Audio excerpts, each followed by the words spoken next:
México, junto con China, la India, Colombia y Perú, se encuentra entre los 5 países llamados megadiversos. Esto quiere decir que albergan entre todos ellos entre el 60 y el 70% de la diversidad biológica conocida en el planeta. Solo en México se encuentra representado el 12% de la diversidad terrestre del planeta. En lo que se refiere a mamíferos marinos, en México se encuentran un total de 47 especies distribuidas en 3 órdenes. 40 especies corresponden a lo que serían cetáceos, es decir, ballenas y delfines. 6 especies corresponderían a lo que serían carnívoros, estos serían leones marinos y algunas focas. Y tenemos una especie de siréneos, los cuales serían los manatíes. Tener esta gran diversidad de seres vivos nos lleva también a tener una gran responsabilidad, ya que tenemos que proteger a todos estos seres vivos que viven en nuestro país. De ahí entonces el esfuerzo que estamos realizando con estos videos es dar a conocer esta gran diversidad de seres vivos que viven en nuestro país, para que, bueno, si los conocemos podemos llegar a amarlos, y si los amamos nos van a interesar y vamos a tomar acciones para poder protegerlos. Lo cual nos lleva a dedicar el video de hoy a un delfín. Lo vamos a dedicar al delfín de rostro alargado, es decir, Delphinus capensis. Sin embargo, también debemos de recordar que en México existen más especies de delfines, al menos en la NOM 059, que es la que protege a los mamíferos marinos, se registran cerca de 18 especies de delfines que están protegidas por el gobierno mexicano. En cuanto a este delfín, el delfín de rostro alargado también tiene otros nombres, se le conoce también como delfín común, y al menos dentro de sus características morfológicas debemos de mencionar que tiene marcado mucho lo que es el melón. El melón, para los que no saben, es un órgano que presentan algunos cetáceos y que viene siendo algo así como una bola de aceite. Me estoy viendo muy grueso, muy simplista, pero básicamente es una bola que se encuentra encima de la cabeza, y la funcionalidad que tiene este órgano es dirigir o modificar lo que serán las ondas de sonido que emiten los cetáceos para poder pescar. Vamos, es el órgano que se encarga de la ecolocalización, de dirigir el sonido y que pueda ser ese sonido utilizado para poder pescar. Básicamente este órgano llamado melón lo vemos en muchos cetáceos como la protuberancia que tiene en la cabeza. No es realmente su cráneo, sino el cráneo está un poco más hacia atrás, donde está el cerebro, pero esta bola se ve luego por encima de los ojos. Digo, a veces se puede confundir con lo que sería el cráneo, pero realmente no es el cráneo directamente. Otras características que tiene este delfín, características morfológicas que lo distinguen de otras especies, es su aleta dorsal, la cual es alta y moderadamente curva, además de que posee un patrón peculiar en la coloración, de forma que es un poco similar a lo que sería otra especie de delfín, como sería D. delphis. Esta característica que comparte con este otro delfín es que en general el delfín es de color gris, pero tiene una especie de coloración que asemeja a lo que sería un reloj de arena, en lo que serían los costados, lo que le da una coloración que cambia de un color gris oscuro a un color crema hacia lo que sería la dirección del tórax, y de un color gris a un color gris un poco más claro en lo que sea el flanco y lo que sea la zona abdominal del delfín. Digo, realmente es un poco difícil describir los colores, pero las imágenes nos ayudan mucho más. Otra característica interesante es que presenta una línea oscura desde la aleta pectoral hasta el ano, paralela a lo que sería la capa dorsal. En cuanto a su tamaño, podemos decir que el macho puede ser de 202 a 235 centímetros de largo, mientras que las hembras son un poco más pequeñas, pueden medir de 183 a 224 centímetros. En cuanto a su peso, más o menos el promedio está alrededor de 235 kilogramos. En cuanto al cráneo, bueno, estas son características para biólogos más especializados. La guía de este delfín que nos proporciona la Conavio nos dice que se distingue por tener un rostro aguzado, es decir, afilado. De hecho, por eso se llama delfín de rostro alargado, de pico alargado. además de que presenta fisuras palatinas profundas. Conjunto a esto, el delfín presenta entre 40 y 60 dientes que se encuentran colocados en cada línea, además de una fosa temporal y ramas mandibulares sigmoides, relativamente pequeñas. Digo, estas son características un poco más para biólogos, para identificación de especies. Sin embargo, para rasgos más sencillos podemos resumir toda esta información diciendo que este delfín se diferencia de otros delfines por su rostro alargado, el patrón de coloración que asemeja lo que es un reloj de arena y que sus coloraciones van del gris a un gris un poco más oscuro. En cuanto a su alimentación, podemos decir que este delfín es una especie piscívora. Se alimenta de pequeños peces epipelágicos y mesopelágicos. Esto quiere decir peces que viven tanto en la superficie como a media agua. Además de que también se le ha visto cazando o pescando lo que serían pequeños cefalópodos, como serían calamares y algunas especies de pulpos. Esto los caza en aguas poco profundas. Algo interesante de los delfines es que estos presentan comportamiento grupal y que ellos suelen pescar o buscar su alimento en grupo, con lo cual se ayudan entre ellos, arrinconan lo que son cardúmenos y empiezan a capturar los peces para su alimentación. El delfín común de rostro largo, como cualquier otro mamífero, es una especie vivípara y homeoterma, que prefiere habitar en zonas costeras, con aguas más productivas y con una alta salinidad, además de clorofila y biomasa zooplanctónica. En general podemos decir que a este delfín le gusta vivir en aguas cálidas y salinas. En cuanto a su distribución, podemos decir que este delfín se puede encontrar en todo el mundo. Se le puede encontrar cerca de lo que serían las costas, ya sea en África, en Sudamérica, en Asia, en Oriente Medio, en Norteamérica. Más exactamente en Norteamérica se le puede encontrar lo que sería desde el sur de California hasta lo que sería la costa de Perú. De forma más precisa, en México se le puede encontrar en los estados de Baja California Sur, Sinaloa y Sonora. Especialmente se le puede encontrar en lo que sería el Golfo de California.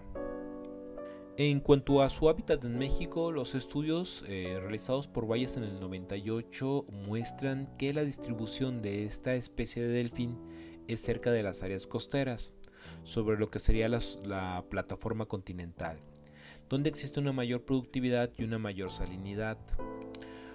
Además de que este delfín se le puede encontrar en profundidades que van desde los 5 hasta los 105 metros de profundidad. Además, se menciona que la distribución de este delfín está muy relacionada sobre los peces de los cuales se alimenta. Además de que su presencia también coincide con las zonas de surgencia. Las zonas de surgencia son lugares donde cambia la densidad del océano y hace que, se unan diferentes capas de agua y eso hace que se revuelva el agua con lo que sería el agua que se encuentra en el fondo del océano, lo cual hace que se combine con el sedimento y surja, por eso se llaman zonas de surgencia. Esto hace que se revuelva y que arrastre un poco de sedimento. Esto es muy interesante porque a final de cuentas esta agua con sedimento es rica en nutrientes y son los lugares donde se tiene una mayor cantidad de pesquerías, ya que a final de cuentas estas urgencias, esta agua combinada con sedimento es muy útil para lo que sea el crecimiento de fitoplancton, y a final de cuentas este fitoplancton va a ser el alimento para los peces y a final de cuentas el alimento para los delfines. De hecho, estas zonas de surgencia son los lugares donde se tienen las mejores pesquerías para lo que sean las merluzas, las sardinas, las anchoas y calamares, que a final de cuentas viene siendo el principal alimento de esta especie de delfín. En cuanto a la estimación de su población, se desconoce mucho, ya que, como les menciono, es un delfín que vive en muchas partes. En México, a pesar de que no se desconoce un poco de lo que sería su población, existen estudios en Estados Unidos, en California, que estiman que existen entre 11.000 y 49.000 delfines. A esto se puede considerar que si sumamos los delfines que viven en costas mexicanas, en el Pacífico, se estima que existen alrededor de 55,000 individuos en lo que serían las costas de Norteamérica. En cuanto a su reproducción, se desconoce, casi todo acerca de cómo se reproduce esta especie de delfín. Se estima que dependiendo de la población, es posible que algunas poblaciones realicen algún tipo de migración. Sin embargo, parece ser que estos delfines tienden a tener crías durante los meses invernales. Sin embargo, lo que sí sabemos es que se estima que la gestación de este delfín es de 10 a 11 o 12 meses y que las crías al nacer miden entre 80 y 93 centímetros. Se estima que estos delfines alcanzan la madurez sexual cuando llegan a medir los 2 metros de longitud. Y en el caso del apareamiento, como les menciono, no tiene patrones estacionales. Sin embargo, en general lo que sí se sabe de estos delfines es que, al menos en general, los delfines, aparte de los seres humanos, son de los pocos animales que practican las relaciones sexuales simplemente por placer, no tanto con fines reproductivos. En cuanto al periodo de vida que pueden llegar a vivir estos delfines, se estima que al menos en vida libre pueden llegar a vivir hasta 30 años.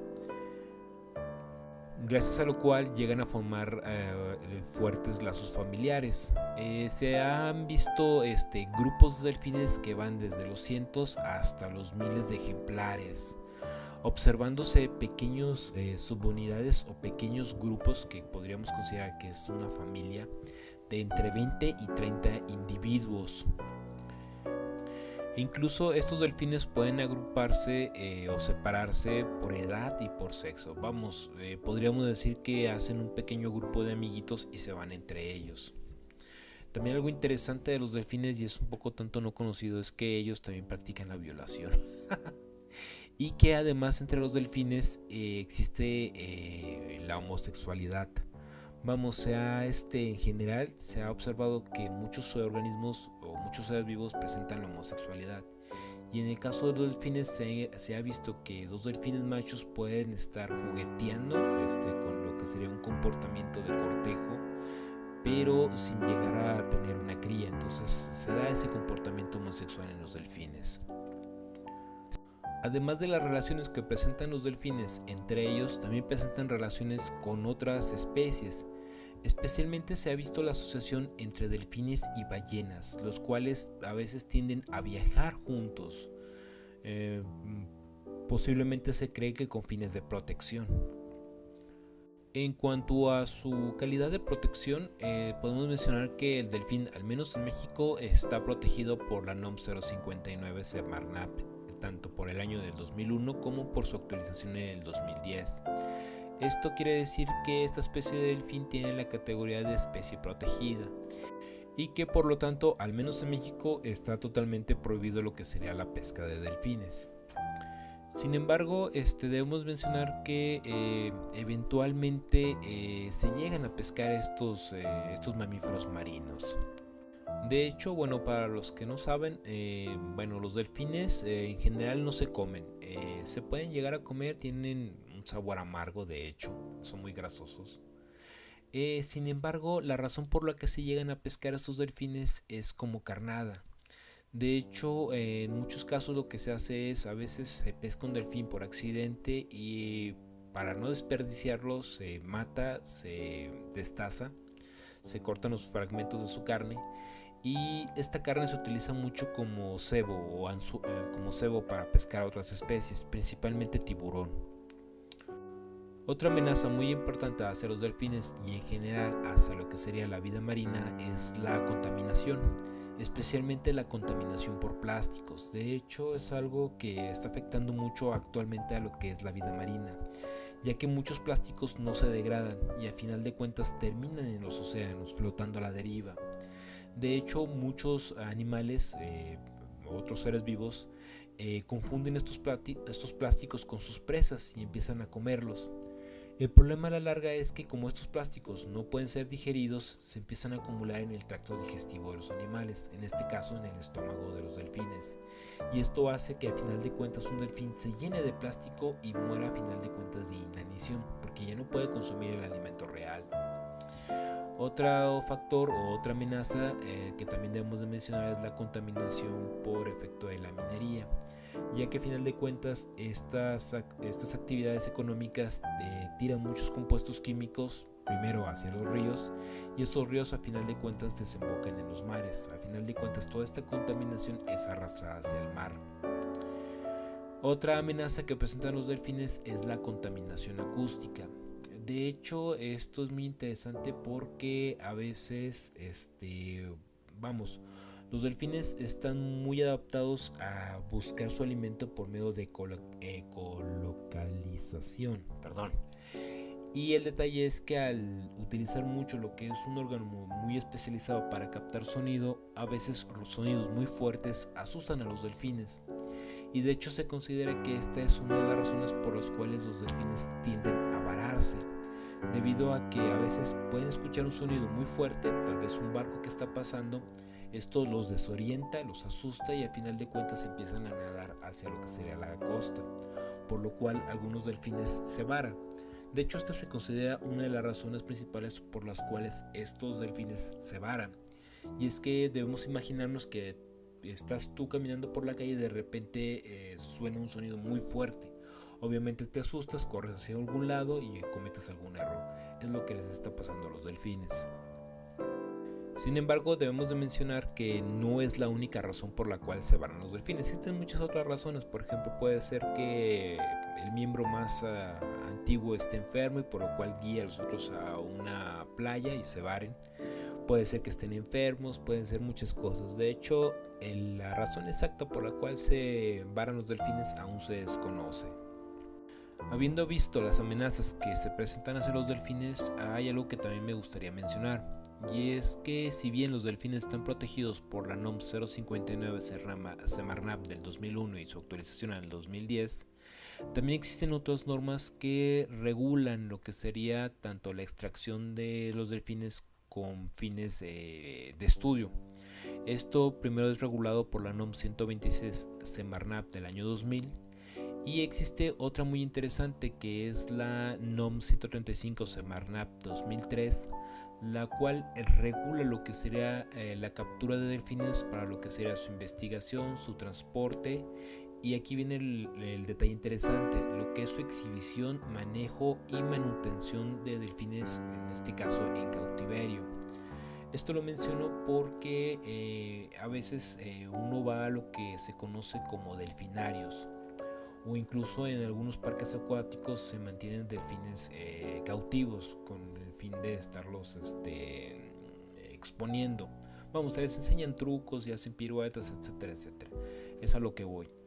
Y el detalle es que estas actividades, si bien podemos decir que no impactan tanto en la población de los delfines como sería una pesca comercial, sí tienen efectos.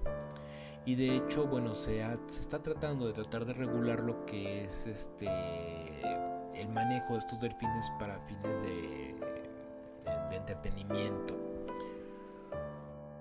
Esto me deja personalmente sentimientos encontrados, ya que por un lado podríamos considerar los factores benéficos de tener un delfinario, ya que das a conocer la especie, haces que la población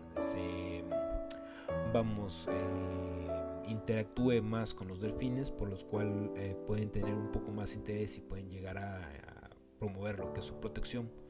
Pero por el otro lado, mantener un delfinario es muy difícil. Mantenerlo en condiciones óptimas es muy difícil, y en general muchas de estas organizaciones, si no son bien reguladas, lo que hacen es capturar un delfín, lo cual es un proceso bastante traumático para el pobre organismo, y lo que hacen es que lo explotan, al final de cuentas se les muere y lo tiran y van y capturan otro delfín, y es lo que realmente podríamos considerar que está mal. Al final de cuentas hay claros oscuros en este tema. De ahí entonces que se estableció la NOM 135 de la Semarnap del año 2003 para tratar de regular este tipo de actividades. Finalmente, lo que quiero decir con todo esto es que no es tan fácil como yo voy, capturo un delfín y lo tengo ahí encerrado para montar mi espectáculo. O sea, no se puede hacer eso, es ilegal en México, y si se quiere hacer se tiene que pedir permisos ante la Semarnat y cumplir con la reglamentación existente. Para más videos del tema, suscríbete al canal y no olvides compartir este video con tus amigos. Y si tienes más dudas sobre algún tema, puedes buscar ayuda en alguna de nuestras redes sociales.